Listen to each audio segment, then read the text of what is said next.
अस्सलाम वालेकुम स्टूडेंट्स, ये हमारी उर्दू रीडिंग की क्लास है। आप सब ने अपनी काशिफ उर्दू ओपन करनी है। उस दिन जो हमने पेज पढ़ा था, आज हम उससे नेक्स्ट पेज पढ़ेंगे। उस दिन जो पेज हमने पढ़ा था वो सेकंड टर्म का फर्स्ट पेज था।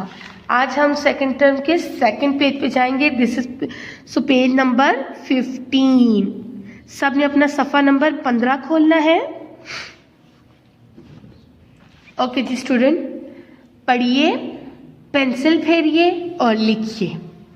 आज दाल के ख़ानदान के साथ हमने अलिफ का जोड़ पढ़ना है। ठीक है, दाल की क्या साउंड होती है? द, दाल द, डाल ड, जाल ज। अब हमने दाल के साथ अलिफ का जोड़ करना है। द आ द, ड आ ड, ज आ जा, ज आ जा।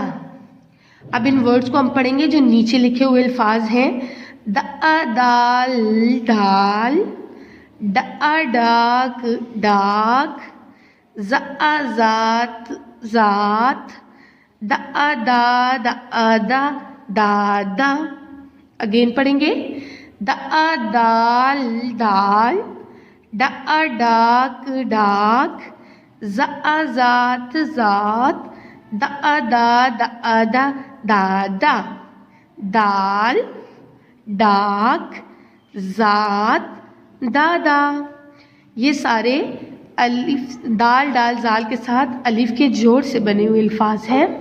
आपने इन 3 लाइन्स पे राइटिंग करनी है, इनको ट्रेस करना है। इन सर्कल्स को भी आपने ट्रेस करना है और आपने अगेन एंड अगेन अपनी इस वीडियो को देखना है और अपनी इस प्रोनाउंसिएशन को मजबूत करना है। ठीक है स्टूडेंट्स, अल्लाह हाफिज़।